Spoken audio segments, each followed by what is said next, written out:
बहुत ही important lecture biomolecule जो chapter है 12th क्लास का। इसमें हम टॉपिक आज स्टार्ट कर रहे हैं कार्बोहाइड्रेट। ये लेक्चर नंबर 1 है। इसके अंदर बहुत सारी जानकारियां आपको देंगे। तो पहला टॉपिक है कार्बोहाइड्रेट। तो ये अपने चैनल का नाम है, यूट्यूब चैनल का विच केम ट्रिक्स। इसके अंदर बहुत सारी ट्रिक्स आपको केमिस्ट्री की मिलेंगी और ये फंडामेंटल क्लासेस जेई नीट के लिए और फंडामेंटल इंस्टीट्यूट 11th-12th के लिए। ये अपने आगरा के अंदर कमला नगर आगरा में स्थित है। ये इसलिए बताना जरूरी है कि अगर कोई बच्चे लोकल हैं, आसपास रहते हैं आगरा के, तो वो ऑफलाइन क्लास भी ज्वाइन कर सकते हैं। जो दूर रहते हैं वो यूट्यूब पे जाकर ये इस वाले नंबर को डाल के इसका मजा ले सकते हैं, है ना। तो हम स्टार्ट करने जा रहे हैं कार्बोहाइड्रेट। कार्बोहाइड्रेट में समझ लो पहली बात, the hydrate of carbon. Hydrate of carbon जो होता है, इनको कहते हैं कार्बोहाइड्रेट। कार्बोहाइड्रेट, ठीक है। जैसे आपके पास मान लीजिए ग्लूकोज लिखा हुआ या फ्रुक्टोज लिखा हुआ है, तो इसका फार्मूला होता है C6H12O6। तो हम इसको ऐसे लिख सकते हैं।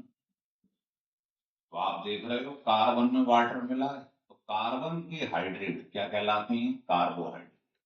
तो आप कह सकते हो ग्लूकोज या फ्रुक्टोज क्या है? कार्बोहाइड्रेट।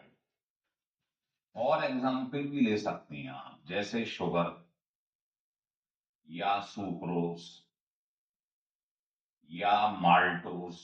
फार्मूला सबका एक जैसा ही होता है, C12H22OH। तो क्या हम इसको ऐसे लिख सकते हैं? तो क्या कार्बन में वाटर मिला? तो ये कार्बोहाइड्रेट्स हैं, ध्यान रखें। ऐसे ही सेलुलोज ले लो आप या स्टार्च ले लो,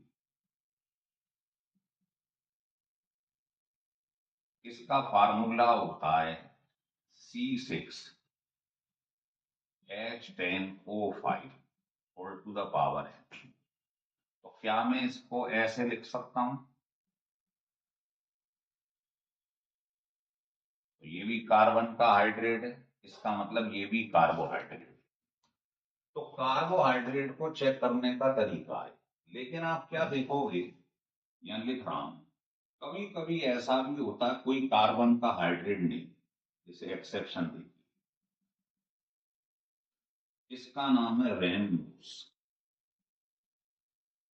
फार्मूला है C6H12O5। ये फार्मूला है इसका।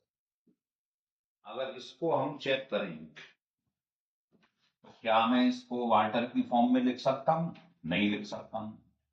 लेकिन ये भी कार्बोहाइड्रेट, मतलब हाइड्रेट ऑफ कार्बन तो ही, ये भी एक्सेप्शन है, कार्बन का हाइड्रेट नहीं है ना, लेकिन फिर भी ये कार्बोहाइड्रेट है।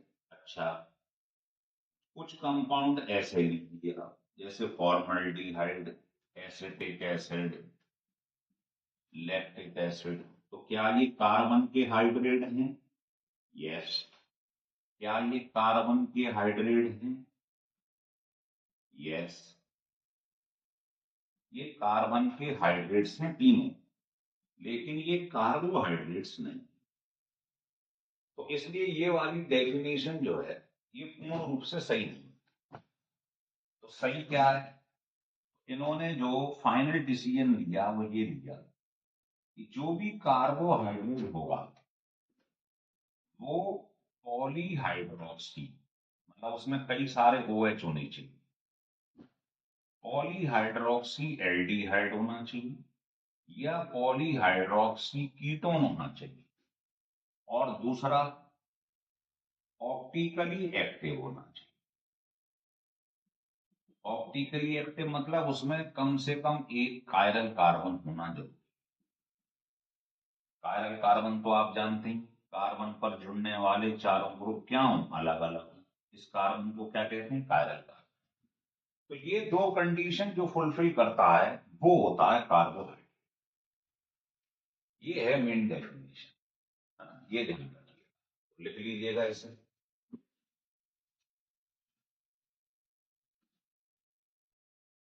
हो गया यहां तक क्लियर? अब हेडिंग डाल दो, क्लासिफिकेशन ऑफ कार्बोहाइड्रेट। तो हमने कार्बोहाइड्रेट का क्लासिफिकेशन कर लिया। क्लासिफिकेशन ऑफ कार्बोहाइड्रेट, पहला है ऑन द बेसिस ऑफ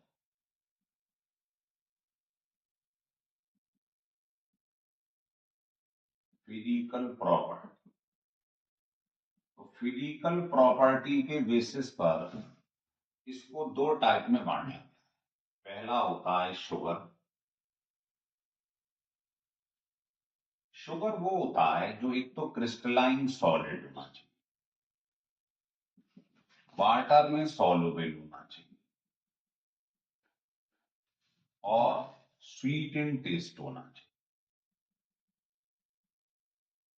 इसको हम कहते हैं शुगर। एग्जाम्पल सब जानते हैं, ग्लूकोज है, फ्रुक्टोज है, इस टाइप। दूसरा होता है नॉन शुगर। नॉन शुगर के लिए क्या करो, इन तीनों को उल्टा करो। क्रिस्टलाइन का उल्टा क्या होता है, एमरफस। तो ये एमरफस सॉलिड होती है, वाटर में इंसॉल्युबल होती हैं और टेस्टलेस है। हो गया उल्टा तीनों। इसके एग्जाम्पल हैं स्टार्च, सेलुलोज, इस टाइप के एग्जाम्पल।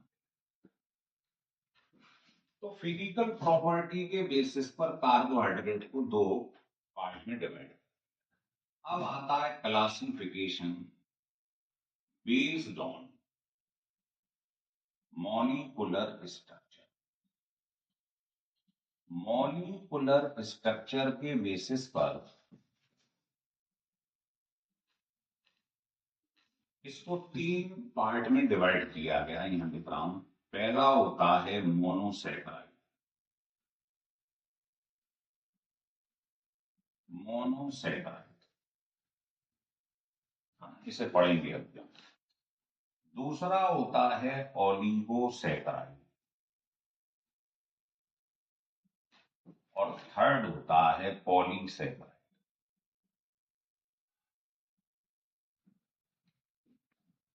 इसके हम पार्ट पढ़ेंगे। ये दो पार्ट होते हैं, एल्डोज एंड कीटोज।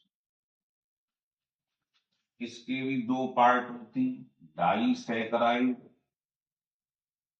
और ट्राइसैकराइड। इसे डिटेल में बताएंगे। और पॉलीसैकराइड तो सिंपल है, इसके कोई पार्ट नहीं। तो इस तरीके से इनको क्लासिफाई किया गया। अब हम इसमें पढ़ने जा रहे हैं मोनोसैकराइड। तो हेडिंग डाल दीजिए, मोनोसैकराइड। इसमें क्या है आपको बता दें, खूब क्वेश्चन बनते रहते हैं इसके ऊपर। अभी आप पढ़ेंगे इसके ऊपर, केमिकल प्रॉपर्टी पे खूब क्वेश्चन बनेंगे। तो इसमें पहला आता है मोनोसैकराइड। मोनोसैकराइड वो होते हैं जिनकी हाइड्रोलिसिस नहीं।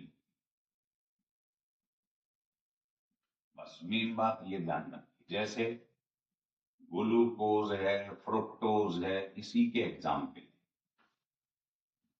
ठीक है। हाँ, इसके दो पार्ट होते हैं। पहला है एल्डोज।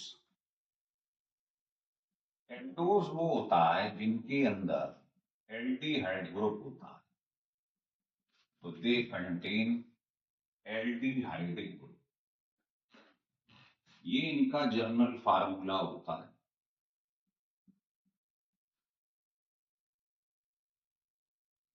ये फार्मूला, इसमें जो एन देख रहे हो उसकी वैल्यू क्या होती है साहब, उसकी वैल्यू 1 से लेकर 7 तक।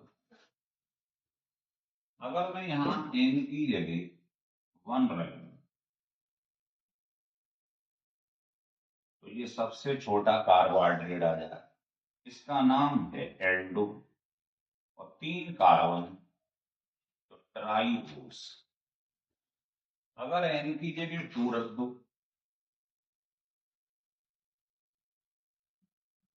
अगर 2 रख दो तो टोटल कार्बन कितने हैं? 4। इसका नाम हो जाएगा एल्डो टेट्राओस। पर हमारे काम का जो है वो एक तो पहला है और एक है ग्लूकोज। तो यहां एन की जगह आप रख दो 4। तो जैसे ही एन की जगह 4 रखोगे तो ये जो है ये ग्लूकोज है। 6 कार्बन है तो इसको बोलेंगे एल्डो हेक्सोस। ये बहुत इंपॉर्टेंट है जो हमको पढ़ना है। तो समझ गए एल्डोज वो होती हैं जिनके अंदर ये एल्डिहाइड ग्रुप पाया जाता है। एन क्या है बता दिया, क्या लिमिटेशन है। कीमती हमारे लिए ये है और ये, क्योंकि ये रेफरेंस है, इससे आपको डी और एल समझा दें। तो पहले इसको लिख लो आप। तो ये एल्डोज और सेकंड होता है कीटोज। नाम से ही बता रहा है एल्डोज मतलब एल्डिहाइड ग्रुप और इनके अंदर कीटोनिक ग्रुप होता है। कीटोनिक ग्रुप, ठीक है। इनका जो जनरल फार्मूला होता है वो मैं आपको बता क्या होगा। तो कीटोस जो हम पढ़ रहे हैं इनका जनरल फार्मूला जो होता है वो ये होता है। इसमें कीटो ग्रुप मिलता है। ये कीटोस का जनरल फार्मूला है। इसमें जो एन की वैल्यू होती है वो 0 से लेके 6 तक होती है। तो आप इसमें पुट करते जाइए। पहले आपने यहाँ 0 पुट कर दिया तो क्या है। अब इसमें कार्बन कितने हैं? 3। और क्या है? कीटो ग्रुप है। इसको उसको एल्डो बोलते थे, इसे कीटो बोलते हैं। कीटो ट्राईयूज। और हमारे काम का वही 6 कार्बन जिसको फ्रुक्टोज बोलेंगे हम। तो यहां पर एन की जगह आप 3 रख लो। तो जैसे ही एन की जगह 3 रखेंगे आप, इसका नाम है फ्रुक्टोज। ये हमारे काम का है। तो एल्डोज का एग्जाम्पल क्या था? Glucose fructose, glucose sorry. कि इसका एग्जाम्पल है कीटोस का फ्रुक्टोज। इसको क्या बोलेंगे? 6 कार्बन है तो कीटोहेक्सोस। ठीक है। तो कीटोस का एग्जाम्पल क्या हो गया? फ्रुक्टोस। और एल्डोस जो पहले पढ़ा था वो कौन था? ग्लूकोज। ये दोनों में डिफरेंस है, फार्मूला दोनों का सेम। हो गया क्लियर? अब आगे इसको लिखने पहले। अब देखिए एल्डोज और कीटोज हो गया है। इसके बाद देखते हैं फिशर फार्मूला। तो लिख लो correct Fischer formula. Fischer formula किसी का भी लिखना हो तो उसका तरीका है कि मैक्सिमम कार्बन जो है वो आने चाहिए वर्टिकल लाइन। दूसरा जो मेन ग्रुप है इसका, मेन फंक्शनल ग्रुप जो है वो कहां प्रेजेंट होना चाहिए? On the top. वो टॉप पे होना चाहिए, है ना। जैसे देखिए मान लो हमने एग्जाम्पल ले लिया गिलिसरैल्डीहाइड, है ना। गिलिसरैल्डीहाइड का मतलब होता है 3 कार्बन, रेफरेंस फ्रेम जिसे मान। तो CHO, CHOH और CH2। इसका नाम है ग्लिसरॉल्डिहाइड।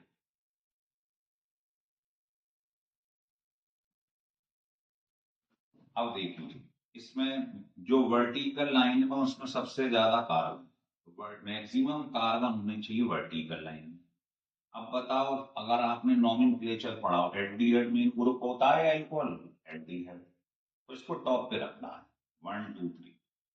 अगर ओ एच आपको राइट हैंड साइड में दिखाई दे जाए तो समझ लेना इसका नाम डी ग्लिसरॉल। सब चीज ओ एच से चेक करते हैं। और अगर इसी में ओ एच हमने लेफ्ट हैंड साइड में रख दी, लेफ्ट हैंड साइड में, इसको एल ग्लिसरॉल्डिहाइड, डी और एल। अगर ये राइट में है ओ एच तो डी, लेफ्ट में है तो एल। समझ में आ गया? ये फिशर फार्मूला लिखने का तरीका। ठीक, चलिए अब इधर हम बात करते हैं। ये हमारे पास ग्लूकोज, ये आपने क्या करा, ये ग्लूकोज ये ले लिया आपने ग्लिसरॉल।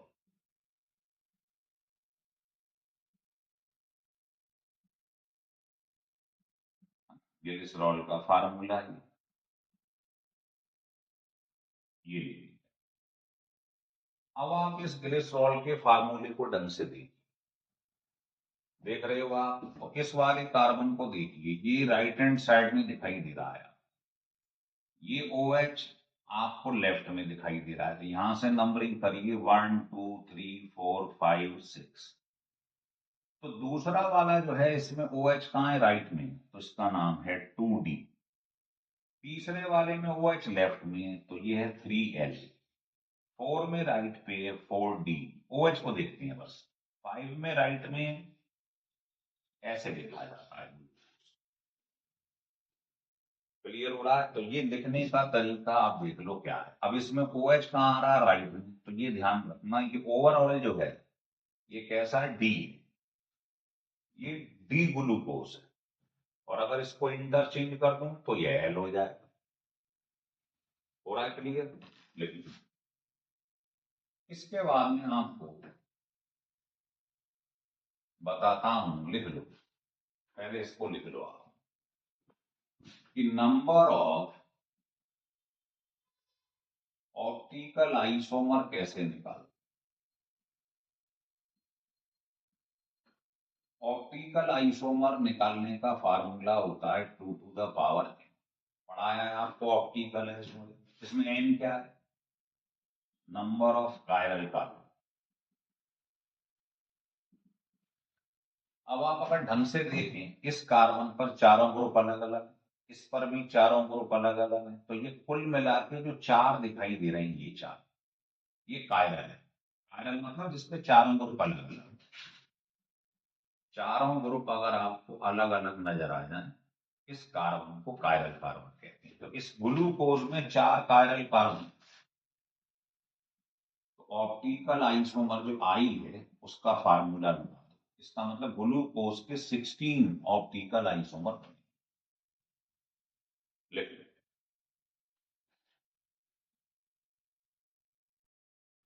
यहां तक हो गया क्लियर?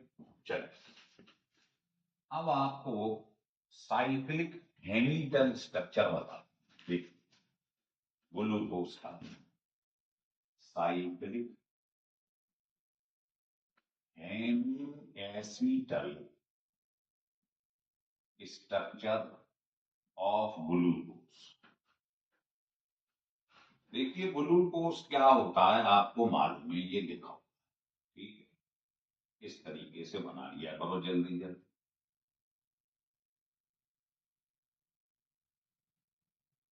हम ऐसे बना, नीचे के ये दोनों ओ एच लगातार होती, फिर एच फिर ओ एच, ऐसे याद रखा। देखो, इधर से नंबरिंग करी 1 2 3 4 5 6। तो पहला और पांचवा, इससे क्या होता है, ये वाला एच उठकर यहां चला जाता, अटैच कर देता, मतलब ये एच इसकी जगह पे ओ के संग अटैच हो जाता। तो आपको क्या दिखाई देगा जरा बताइए? ये दिखाई देगा।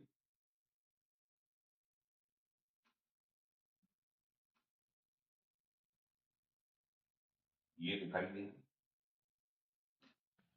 अब यहाँ पहला और पांचवा, पहला और 1 2 3 4 5, ये वाला आपस में ऑक्सीजन से अटैच हो जाए।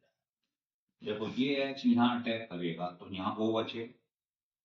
अब ये H यहाँ लग गया तो ये हो गया OH, CHOH, CHOH। और ये H जब यहाँ लग गया तो ये वाला O और ये वाला कार्बन पहला, ये आपस में जुड़ जाते हैं, इसको ग्लाइकोसिडिक लिंकेज के। बाकी एज इट इज लिखना है जैसे लिखा हो, ऐसे लिखना। तो ये आप देखो, पहला वाला कार्बन, इस पर OH कहाँ है, राइट हैंड साइड, इसको बोलते हैं हम एल्फा ग्लूकोज। और अगर मैं इसको OH इधर कर दूं और H इधर कर दूं तो वो बीटा ग्लूकोज कहलाता। तो ये ध्यान रखो कि सॉलिड फॉर्म में जब होता है glucose, solid form of glucose जो होती है, तो इसमें अल्फा और बीटा ये फॉर्म पाई जाती है। मतलब सॉलिड फॉर्म में ये ऐसा दिखाई देगा या OH इधर, बस पहले वाले को ही देखा करो, बाकी से कोई मतलब नहीं। दूसरा ये है कि जो इसमें बीटा फॉर्म होती है ये ज्यादा स्टेबल, इज मोर स्टेबल। तीसरी बात हमको इसमें ये ध्यान रखनी है कि जो हमने अल्फा और बीटा पढ़े हैं इसके अंदर,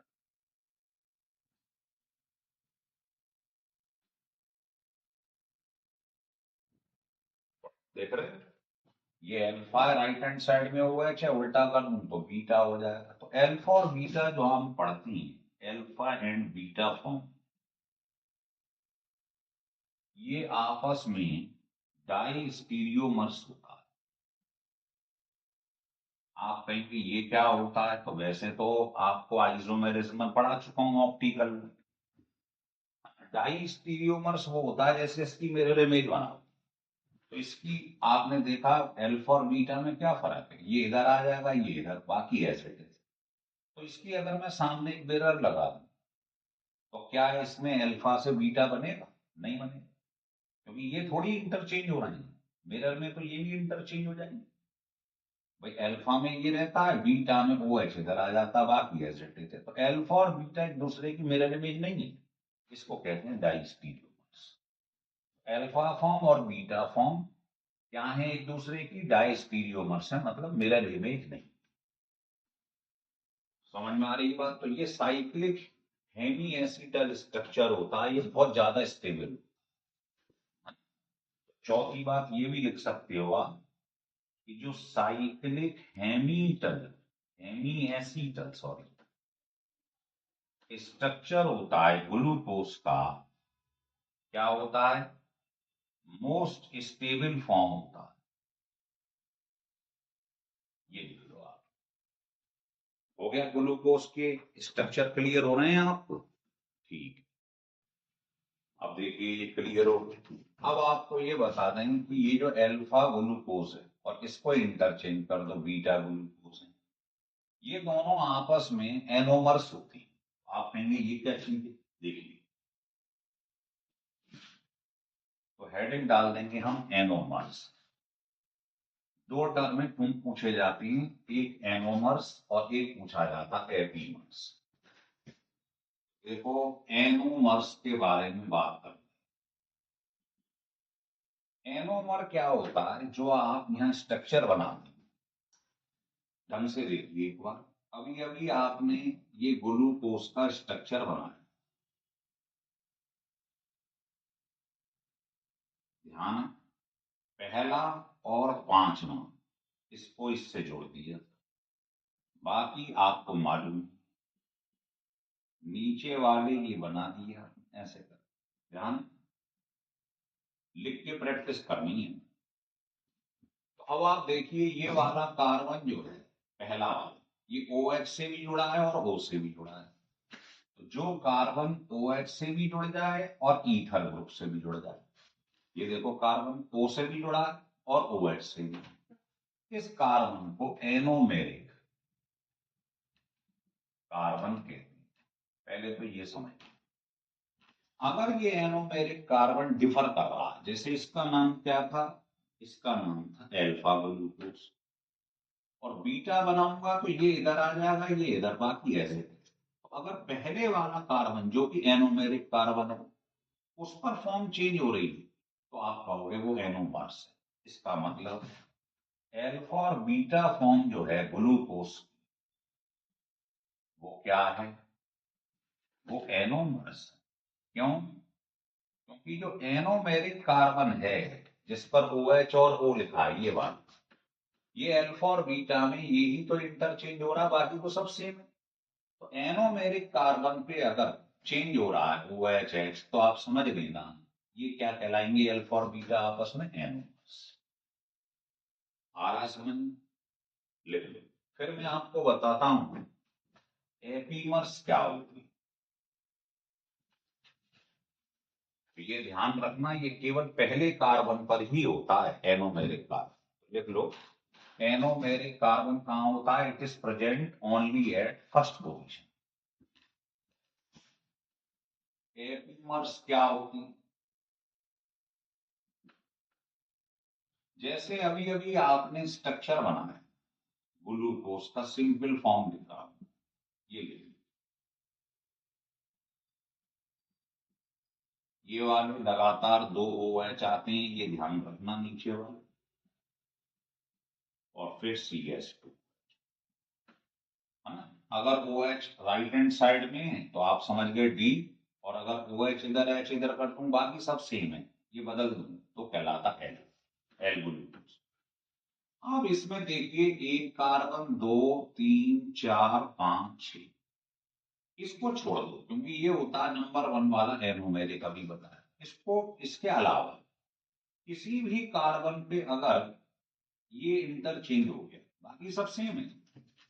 मान लो मैंने इसको ऐसे, इसको इंटरचेंज कर दिया और बाकी सब सेम है, कोई परिवर्तन नहीं, बाकी सब सेम। मतलब एपीमर्स जो है ये पहले वाले कार्बन को इसमें नहीं देखा है, ये ध्यान रखना। इसके अलावा कोई भी कार्बन पे अगर ये इंटरचेंज हो गया, ये देखो हो गया चेंज, बाकी तो सब सेम। इसको कहते हैं 2 नंबर पे हुआ है, इसका नाम है C2 एपीमर। अगर मान लो दो की बजाय ये इंटरचेंज हो जाता तीन वाले पे तो C3 एपीमर ऐसे होता है। पर ध्यान रखना पहले कार्बन पे नहीं छुएंगे आप एनोमेरिक, ठीक है। बहुत आसान आसान डेफिनेशन, ठीक है ना। अगर ये 3 पे हो जाता तो C3 एपीमर, चौथे पे हो जाता C4 एपीमर, ऐसे होता है।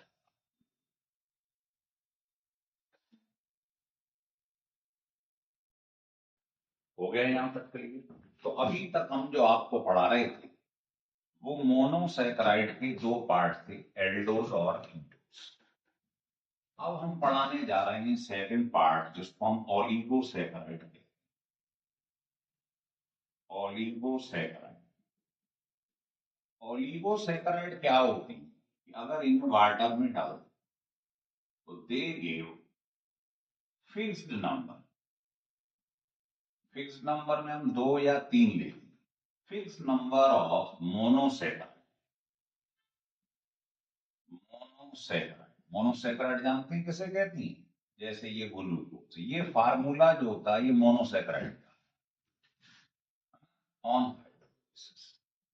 अगर हाइड्रोलिसिस हो जाए और मुझको इसके दो मॉलिक्यूल या तीन मिल जाए तो हम उसे ओलिगोसैकेराइड।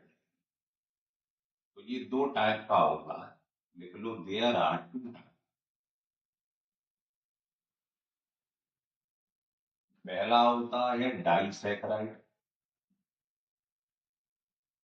डाइसैकेराइड ये क्या करेगा, इसे वाटर में डाल दो तो ये दो मॉलिक्यूल दे, तो लिख लो they give two molecule of monosaccharide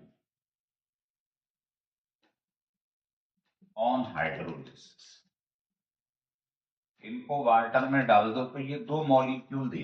example जरूरी है, जैसे शुगर, इसको आप वाटर में डालो तो आप जानते हैं क्या मिलता है, ग्लूकोज और फ्रुक्टोज। तो बताइए ये दो मॉलिक्यूल मिल रहे हैं मोनोसैकेराइड, तो इसको क्या बोलेंगे, शुगर को या सुक्रोज को क्या कहेंगे, इसको डाइसैकेराइड। तो एग्जाम्पल समझ लो, अगर यही तीन मॉलिक्यूल दे देता ट्राइसैकेराइड, तीन मॉलिक्यूल, तो एग्जाम्पल ध्यान रखिए, रेफिनोज। तो रेफिनोज जो है उसका फार्मूला होता है, इसको अगर आप वाटर में डालो तो आपको तीन मॉलिक्यूल मोनोसैकेराइड के मिले। तो रेफिनोज जो है किसका एग्जाम्पल हो गया, ट्राइसैकेराइड। तो सिंपल सी डेफिनेशन है, ऑलिगोसैकेराइड वो होते हैं इनकी हाइड्रोलिसिस करवाओ तो एक फिक्स नंबर 2 या 3 मोनोसैकेराइड के मॉलिक्यूल आपको देंगे। अगर 2 दे दें डाइसैकेराइड, 3 दे दें ट्राइसैकेराइड। एग्जाम्पल, हाइड्रोलिसिस कराओ 2 मॉलिक्यूल मोनोसैकेराइड, इसकी कराओ 3 मॉलिक्यूल, तो एग्जाम्पल जरूर याद। अब आता है पॉलीसैकेराइड, पहले इसे लिखो फिर पॉलीसैकेराइड आपको बताते हैं। देखो पॉलीसैकेराइड जो होता है नाम से ही बता रहा है, अगर 3 से ज्यादा मॉलिक्यूल मिल जाए मोनोसैकेराइड हाइड्रोलिसिस पर तो वो पॉलीसैकेराइड। थर्ड पार्ट है पॉलीसैकेराइड। तो ये आपको पूरा क्लासिफिकेशन करके दे दिया है हमने, कार्बोहाइड्रेट है ना। तो इसमें क्या है, हाइड्रोलिसिस पर 3 से ज्यादा मॉलिक्यूल आपको ग्लूकोज के मिलेंगे। एग्जाम्पल है इसका सेलुलोज, स्टार्च। अब देखो इसका फार्मूला है C6H10O5। आपने इसकी हाइड्रोलिसिस करवा, क्या होगा, एन मॉलिक्यूल आपको मोनोसैकेराइड के मिल जाए। तो आप समझ गए इसका मतलब स्टार्च जो है या सेलुलोज किसका एग्जाम्पल है, पॉलीसैकेराइड। हो गया क्लियर। तो छोटी छोटी डेफिनेशन। तो ये अभी तक हम जो पढ़ रहे थे, ये हम पढ़ रहे थे क्लासिफिकेशन ऑफ कार्बोहाइड्रेट। कार्बोहाइड्रेट क्या होता है ये पूरा डिटेल में हमने पढ़ लिया है ना। अब इसके बाद हम आपको स्टार्ट करवाने जा रहे हैं मोनोसैकेराइड के अंदर ग्लूकोज।